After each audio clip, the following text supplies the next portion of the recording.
Bonjour tout le monde, j'espère que vous allez très bien. On lance officiellement nos cycles de préparation des EVC session 2025 et je vais vous parler dans cette vidéo de nos cycles de préparation des différentes spécialités qui sont disponibles chez Pluri Academy en 2025. Et on va commencer par féliciter encore une fois nos candidats pour leur excellence en 2024 qui ont réussi les EVC session 2024. En médecine générale, en chirurgie orthopédique, ils ont vraiment excellé dans les deux spécialités. Je rappelle que notre taux de réussite en médecine générale, il est de l'ordre de 70% en 2021, puisqu'on propose la préparation des EVC de médecine générale et notre cycle de préparation des EVC de médecine générale depuis 2021. Notre taux de réussite, il est de l'ordre de 76% en 2023, puisqu'il n'y avait pas de session en 2022, c'était décalé en 2023. Et la bonne nouvelle, c'est que notre taux de réussite, il a atteint les 80% en 2024 pour notre cycle de préparation des EVC de médecine générale. Il a atteint les 67% pour notre cycle de chirurgie orthopédique. On est très fiers de ce taux de réussite aussi, vu la difficulté aussi des EVC de chirurgie orthopédique et le fait que ça change toutes les années, que ça soit atypique. Et je rappelle qu'on a publié nos feedbacks en vidéo de nos candidats qui ont accepté de dévoiler leur identité et de parler en vidéo en public. Et merci à eux.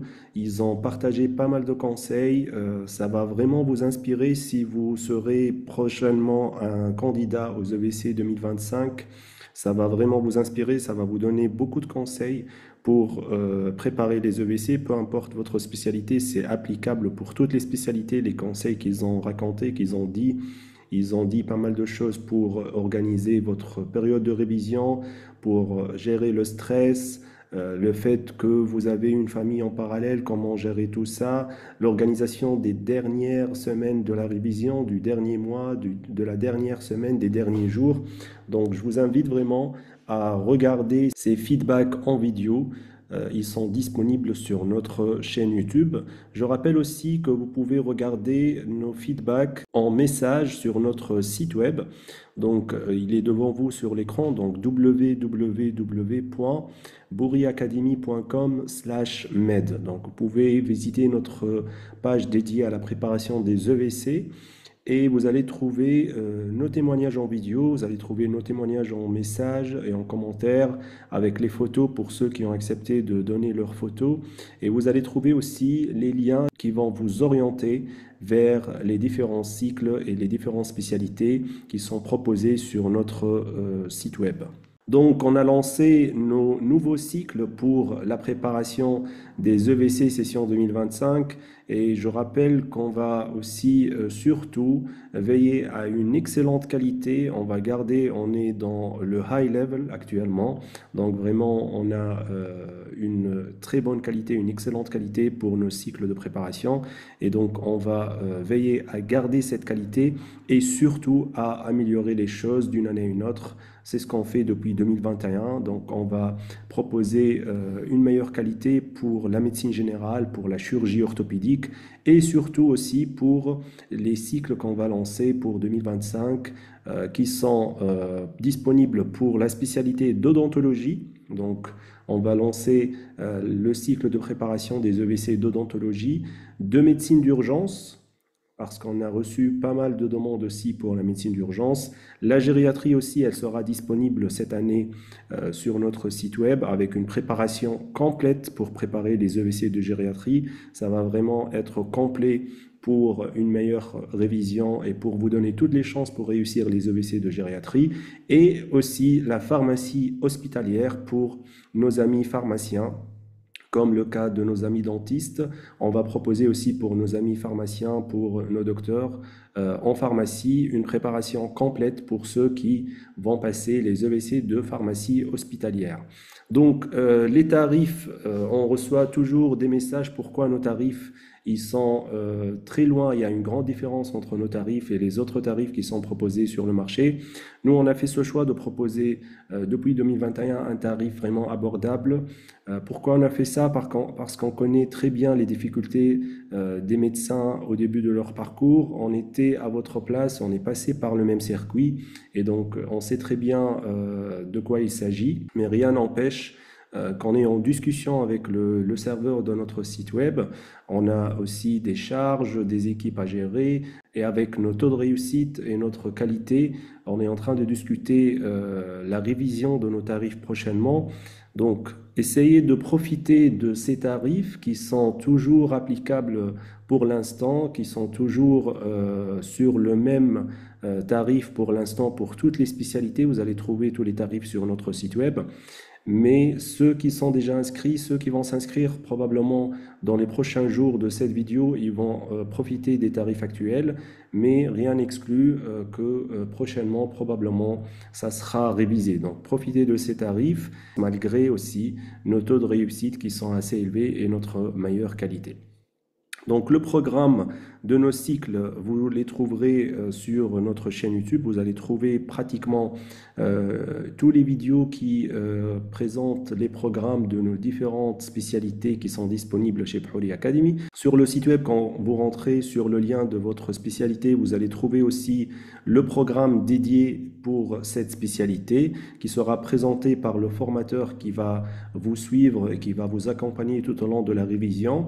Et je vais profiter de la chaîne YouTube et de ces vidéos pour vous proposer à chaque fois des extraits de chaque spécialité, de chaque cycle de formation. Donc sur cette vidéo, je vais vous laisser avec un extrait qui sera très intéressant, qui va vraiment vous aider pour ceux qui vont préparer et ceux qui vont passer les EBC de médecine d'urgence.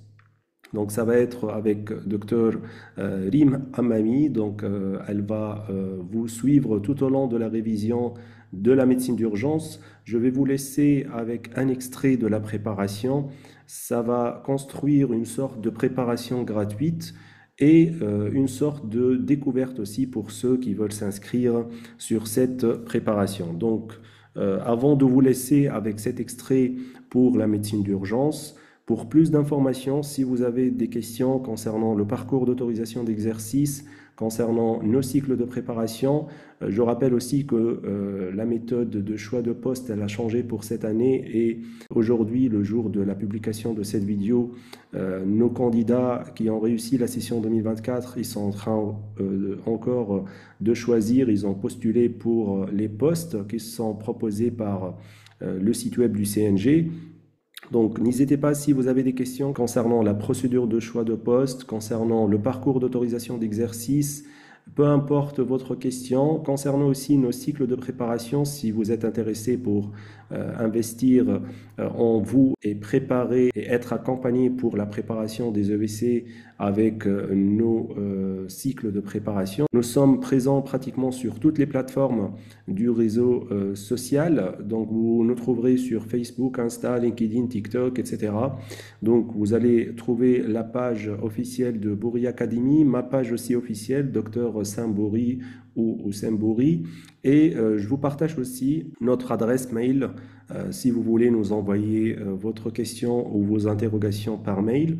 Je vous invite aussi à rejoindre nos groupes WhatsApp. On a fait des groupes pour chaque spécialité qui sont dédiés vraiment à chaque spécialité pour une révision et une entraide collective entre vous.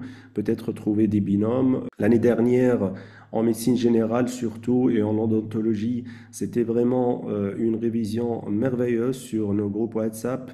Tous les candidats, ils ont partagé, se sont entraidés entre eux.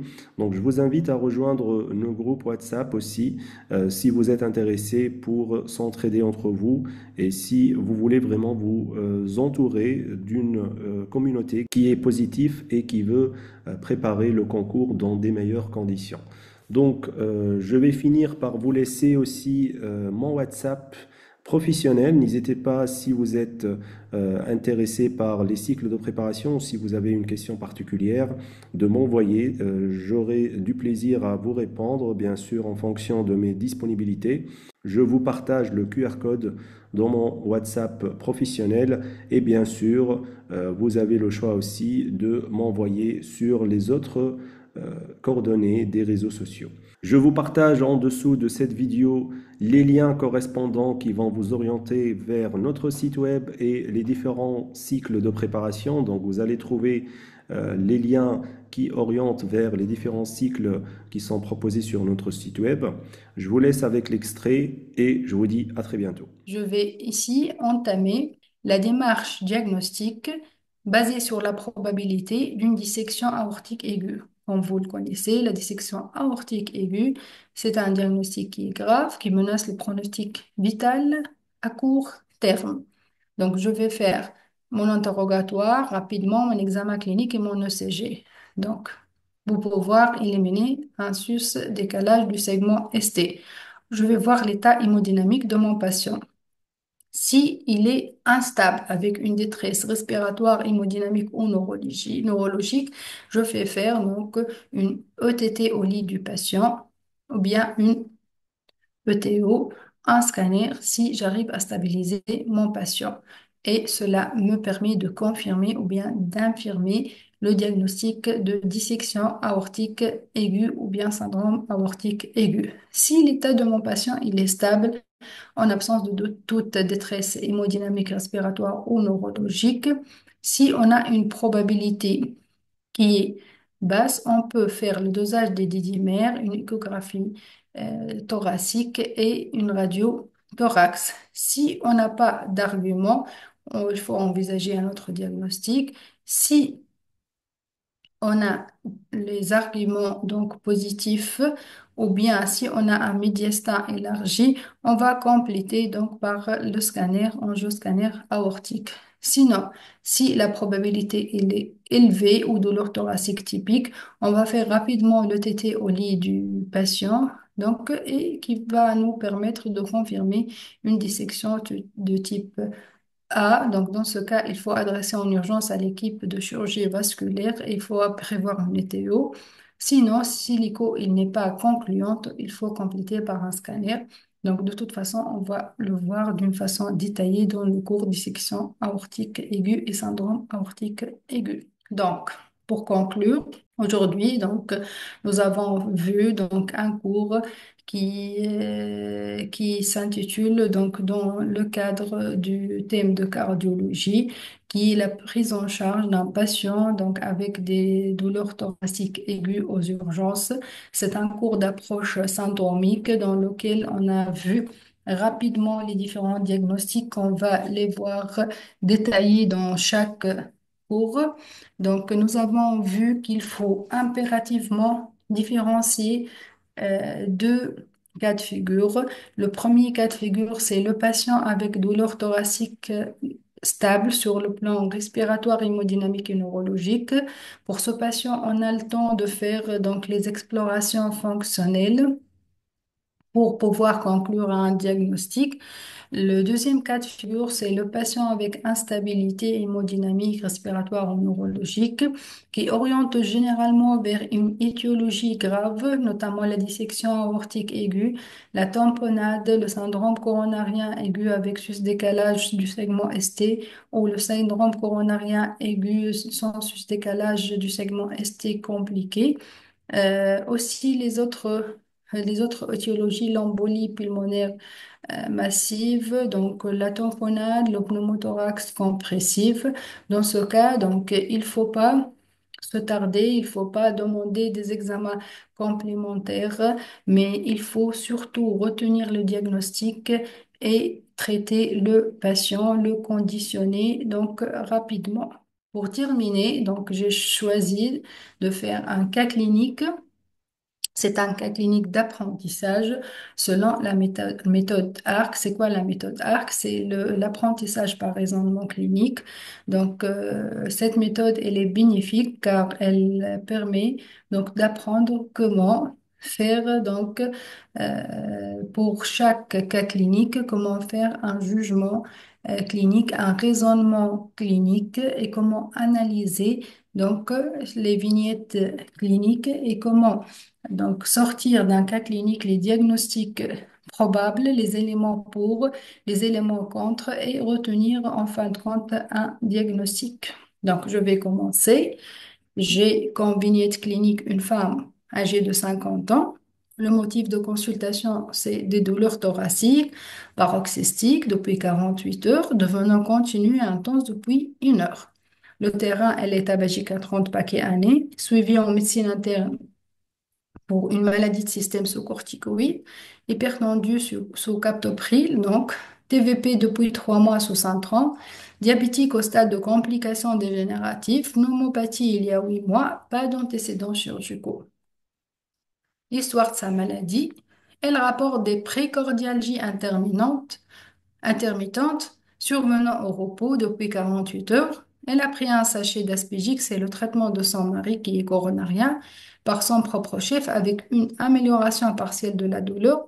Le jour de la consultation, il y a eu une recrudescence des symptômes avec réinstallation depuis son réveil d'une douleur thoracique rétrosternale à type de picotement sans irradiation aggravée par l'inspiration. Devant la persistance des douleurs depuis 1 heure avec association à des douleurs basithoraciques gauche, elle a consulté les urgences.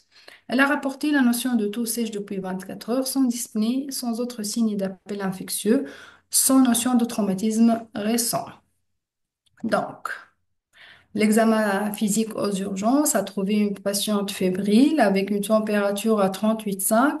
Elle est algique avec EV à 6 sur 10, eupnéique avec une saturation à 97%, auscultation pulmonaire libre, pression artérielle 150-90 mm de mercure, symétrique aux deux bras, pouls à 100 battements par minute, bruit de cœur bien assourdi, pouls périphérique présent et symétrique, pas de turgescence spontanée du jugulaire, pas de reflux hépatojugulaire, pas d'œdème des membres inférieurs avec un Glasgow Coma Score à 15 sans déficit sensitivo moteur.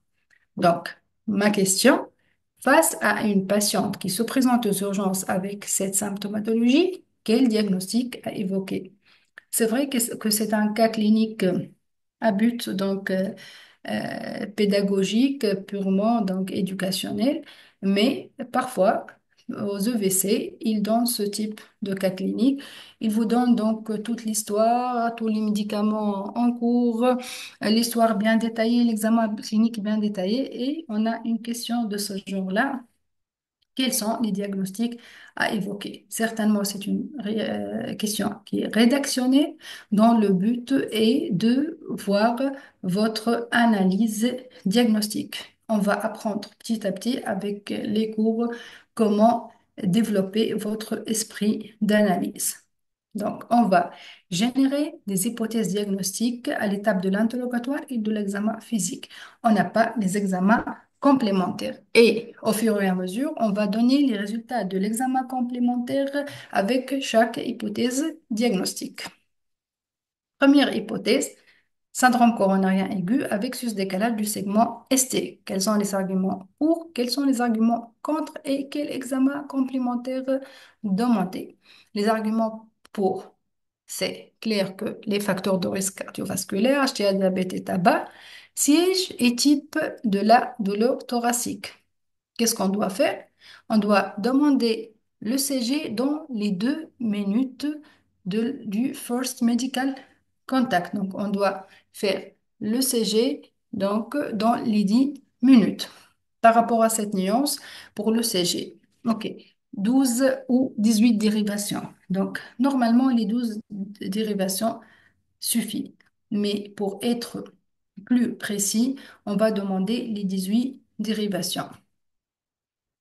Nous avons demandé cet ECG, donc le voilà. Je vous invite à l'interpréter avec moi. On a un rythme régulier sinusal à 100 battements par minute. On a un sous-décalage donc du segment PQ qu'on le voit ici. Voilà, en V3. Voilà. On a un sous-décalage du segment ST en D2, mais c'est une dérivation qui c'est pas systématisé. On a une élévation diffuse de- du point J sans sus-décalage qui n'est pas systématisée. Donc, le CG n'est pas très concluant pour cette patiente. Donc, à part la tachycardie, l'élévation du point J, un sous-décalage, mais dans une seule dérivation. Donc, le CG n'est pas concluant, mais nous avons pu éliminer notre première hypothèse diagnostique qui est le syndrome coronarien aigu avec sous-décalage du segment ST. Donc, c'est un diagnostic qui est éliminé d'emblée.